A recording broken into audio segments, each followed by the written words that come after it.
Chris Vannini, theathletic.com with us. Craig Smoke, Paul Catalina, David Smoke on 365 Sports. Chris, thank you very much for your time. We got a lot of college football, some turf war, et cetera, to get into. But I did see where you said you spent several hours playing the latest EA Sports College Football 26. Is that correct?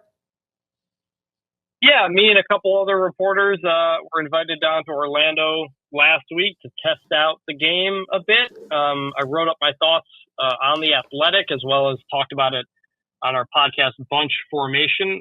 So got a lot of insight on there, but it was fun. What were some changes that you liked and maybe one or two things that you're not so sure about? Well, one of the big ones, it's kind of more for dynasty mode, but real coaches are in the game now. So last year they had real players. Now they've got real coaches. Not all of them, not everybody's agreed to it, but head coaches and coordinators. There's an image of Steve Sarkisian with Arch Manning that they've got. So that's kind of interesting. High school mode is back in Road to Glory, which I think should be pretty fun. And so, yeah, there's nothing like majorly different, obviously, because last time the game was coming out after 11 years away, new consoles and whatnot, but everything runs a lot smoother.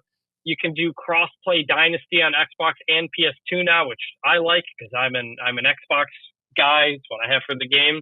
And there's some questions I don't know. We didn't get to play the full game. Not sure about certain things, but a lot of little things I think a lot of people are going to like. There were kind of a couple big holes in 25, and those have been filled for 26. I read that you mentioned that every time a receiver gets hit, he doesn't drop the ball now, which I will thoroughly enjoy, as it has cost me a couple of national championships, Chris.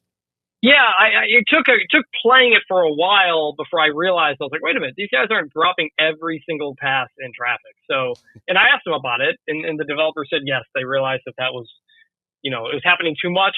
So that was fixed.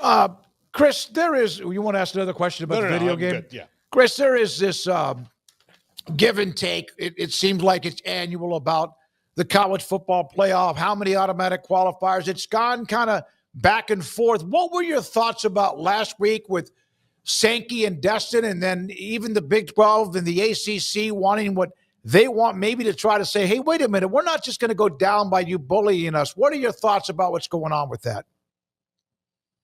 Yeah, it was interesting. I was over there at Big 12 meetings, and they much prefer a 5+11, even if that means they get fewer bids than they would otherwise. The 4-4-2-2, if you go by past history, which is kind of what the Big Ten is sort of basing this on, Big 12 wouldn't get 2 bids necessarily every year. So theoretically, the pitch is it's better for you to get guaranteed 2.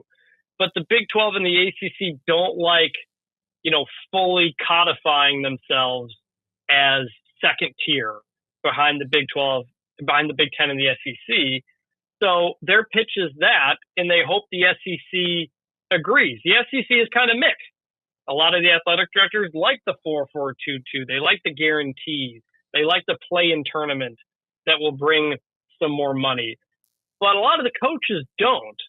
And a lot of the coaches, they feel like it goes against the spirit of competition, which is, we shouldn't be guaranteed more spots than somebody else. Now, everybody can complain about the committee because that's always been the case, but they prefer the idea of earning it on the field rather than having it preset going into a season.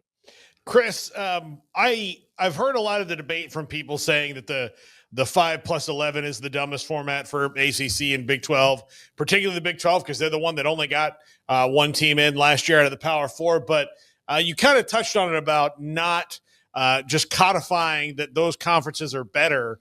It's a big bet on themselves, but there's really no other way for them to grow as a conference and make themselves better if they just kind of sit back, is there? Legacy is something that is earned over time. From taking on your day-to-day to reaching new peaks. With a signature style, build the life you want to lead. Mountain Khakis' sole pursuit is to create superior apparel designed to stand up to the elements and the test of time. Well, yes, and that's part of what the Big 12 people told me. It's like, is that going to be? Are we going to get fewer bids in the 5+11? Maybe, but not if we play better, and not if we do better, and not if we earn the more amount of bids, which is kind of the whole pitch for the whole thing. It's kind of, there's a look in for the next contract a couple years into the new contract, but if those spots are already guaranteed, it kind of sets it, kind of retells itself. What pitch can the Big 12 make if they weren't able to get more teams in because of the way the format is set up? So it's like a situation where, say, the sixth place Big 10 team that wouldn't have been in otherwise wins a play-in game and gets in. That knocks the third place Big 10 team down a little bit, but maybe that third place Big 10 team stays ahead of a Big 12 team. That's where a lot of the concern is. A lot of the people don't like it. It's essentially the safety net in 16-team model, which is even if you lose one of those playing games, you could still get in via one of those 3 at-large spots. And a lot of people feel like that might be a bit too much. So it's kind of back and forth. The Big Ten's all about this. The Big Ten doesn't want to do anything else unless the SEC moves to 9 conference games. The SEC doesn't want to move to 9 conference games unless they do the playoff first. So unless they do the AQs. So kind of 50-50, I think, on which way it's going to go. Chris, I saw your latest piece talking about college football and the auto bids and the Champions League, which was very interesting. And I remember Bill Connolly bringing up the parallels between college football and Champions League and European international soccer years ago. And I'm sure I've probably read pieces by you and others that have done it as well. But is it shocking to you how closely parallel it's starting to get in terms of college football and something like the Champions League over in Europe? Yeah, I mean, I've always said that college football is more like European soccer than it is the NFL. You don't draft players. You recruit them and you sign them, and you get in the big teams take the players from the lower teams, and teams aren't going to relocate. They're a part of the community. In the fan base, the fans are more involved and have influence on things. It's always been more like soccer, and so this 4-4-2-2 format would only be more like it, because the Champions League got like 50-something teams in it because there's all these different countries and 80-something bids. The top 5 leagues get 4 guaranteed. The next one gets 3. The next few get 2. And now it's generally the same leagues getting those 4 bids every year, England, Spain, and whatnot. But you have to earn that by your performance in European competition from the year prior. So it's a little bit different because the Champions League is an ongoing tournament during the season as opposed to like a postseason tournament. Right. But it's not the idea that the Big Ten is pushing uneven auto bids. There's nothing like that in American sports, but it's not unprecedented elsewhere. Chris, we were having a discussion back in our first hour about the criteria, and that was brought up again last week as well, on the criteria of how you make the college football playoff. And then I just happen to throw this out there, the committee itself that is put together. Do you feel like how they put the committee together is the best way? We discussed, Craig mentioned that there should be no current ADs on the committee. Mac Rhodes at Baylor, we know him. He's a dude. He's a hell of a athletic director. How would you like to see the committee set up? I don't know. It's tough. Like, it's not just athletic directors. Like, there's a few of them on there, but there's also former players, there's former coaches, there's a media member spot. Like, it is a mix of people, and it's notable that like the committee, when it sets its rankings and everything, that's not a unanimous selection. Everybody makes their votes and picks their teams for various things, and then it comes out eventually to a number that averages all out. So it's not like they all agree on anything. I don't know what else you would do. Every other college sport does this. It's not like one person has the power to put a team in over somebody else. Sometimes a lot of those older coaches, they have their own biases toward maybe the style of certain teams play. They don't like the gimmicks of something, or maybe they don't like a certain coach who said something about them many years ago. It's like, that's why it's 13 people. That's why it's a different a kind of people. I mean, like, I don't really know what else people want. Are you going to take former ADs? How committed are they going to be to this? You know, like it's an impossible ask. But I would also say that over the 11 years we've done this, 12 years we've done this, there have only been a couple of controversies. Mm-hmm. One of them was Ohio State in 2014, going in over Baylor and TCU. One of them was Alabama going over undefeated Florida State in 2023. The rest of it was not many major arguments. I think last year we had an argument, but it's a little bit different because it's a 12-team field, and I don't understand all the caping for Alabama, who got blown out by a bad Oklahoma team and lost to Vandy. Like, it's kind of embarrassing for the SEC that is the team you're hanging your hat on as to why the committee needs to change. The committee has given the SEC and the Big Ten the benefit of the doubt most of the time. Alabama got in the year prior over undefeated Florida State. I don't need to hear that Alabama is being treated unfairly by the committee. So it's a long way of saying there is no perfect solution. The auto bid idea, I would have loved this like 25 years ago when the conferences were the same. They were normal size. Everybody played everybody in your conference. Like, then you could set that up. But I don't like giving these conferences an out that they went to 18, 16 teams, and so we have to change it for them. They're the ones who messed this up in the first place. Yep. Great point. Yeah, Chris, it was just very bizarre to me to see the propaganda on all of it, and how that you kind of just leave. Of course, that's propaganda. You don't really leave in those details of who they lost to. Do you think that a fair Ken Palm rating can be made for college football like it could for college basketball that they could go by? Well, that's kind of what hockey does. Hockey has the pairwise rankings, which generally typically always match up with what the committee does. It's a formula that's meant to kind of predict what the committee does, and it kind of goes by that. But I wouldn't use one singular formula, because every formula has its own holes. I mean, how many times do we hear people were gimmicking the RPI or gimmicking the net by scheduling certain games because it would help them in the formula? Like, there's all of that. And if you go back to the BCS, we had that, and people didn't like that either. People didn't like when the media picked it. People didn't like when the computers were involved. Now people don't like when a committee does it. Like, come on, like what are we really doing here? And if you look at what the BCS, there's a Twitter account, BCS Know-How, that has what the BCS computers had versus what the committee has. And it's usually pretty much the same thing.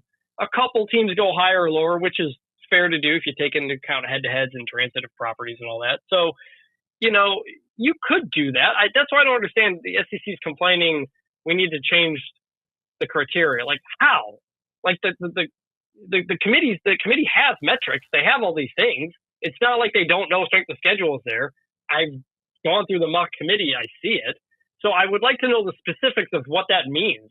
Are we just going to give the teams with the highest strength of schedule, put them in no matter what happens? Like, I don't.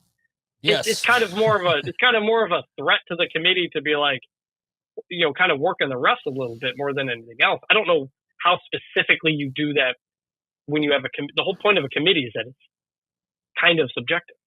Yeah, no, you're exactly right, and that's the best part about it. And then again, the whole reason the committee's a topic. The whole reason the committee's a topic is because what he just said. Because Sankey is pushing back, so that's why people are going, well, what else is there to do, or what? How else could you possibly do this? And you're right. There's only so many things you can possibly do. So I guess, Chris, the answer is just, at what point is the people in charge satisfied enough to just leave well enough alone? Are we ever going to get to that point, I guess, is the question. But I guess there's just no satisfying some parties, maybe. No, it applies to everything in society. I mean, I wrote this when the Big Ten suspended Jim Harbaugh over the Connor Stallions stuff. It's like, if people want to leave the NCAA, people hate all the referees, people hate this. Like, everybody just complains and complains more than ever before. And there's more of a kind of burn it down mentality in every aspect of society Right. than we've ever had before. Mm-hmm. We don't like the institution. Something's got to change, this and that and this and that, because the various people in power are more beholden to their stakeholders, to their donors, than they are to the sport as a whole. And no one really wants to be like, you know what? Well, a couple people, Jim Phillips, the ACC was like, I don't agree with this. Florida State should have gotten in, but you have to respect the process. And Florida State got really mad and sued to leave the conference. So like, there's no making anybody happy anymore. And I think everybody involved loses track of what's best for the thing as a whole, because everybody's too focused on what's best for themselves. No, I completely 100% agree with you. And it's just outside of college football. But another example of we need a body to give us rules and tell us what to do. And then as soon as the NCAA says, hey, you broke the rules, oh, I'm suing you in court. Yeah. So it's like, exactly. Yeah. Exactly. Chris, you mentioned the Florida State, ACC, Clemson. What I saw the note, Matt Baker today said they've all agreed just to move on. And the best part is they're all going to have to pay for their own attorney and legal fees. How about that year and a half of hell? Yeah, it was kind of wrapped up, a couple months ago when they announced kind of they're tweaking how the money is distributed and that stuff. So it just took a little bit more time to fully finalize it in court and wrap that up and who pays for the lawyers and yada, yada. So ultimately it's going to get us to a spot where there's going to be some unequal revenue sharing in the ACC. And I think it furthers the chances that the ACC kind of blows up or at least loses a couple schools in the early 2030s. But it keeps the league together, for the next 5 years. And that's ultimately where everybody's at. My last question for you. A lot of schools will implement certain things on July the 1st. Many schools have already gone forward planning that they're going to be a part of the House versus NCAA settlement. Has this now dragged on longer than you thought, and what could be going on? It is longer than I thought, longer than everybody thought. But the fact that she didn't approve it the first time around is kind of what has further dragged this on. I think yesterday the judge approved the extension of some various deadlines. Some people think that means it's just continuing to work on the approval, and you want to have a detailed approval that makes it harder to appeal that approval. The feeling is this still likely passes, but like you said, we're getting closer and closer to implementation here. The baseball portal's open, and a lot of things people thought would be done by now are not. Chris, thanks for your time. We appreciate it. Have a great week. Appreciate your time. Thanks for having me. Chris Vannini, theathletic.com, on so much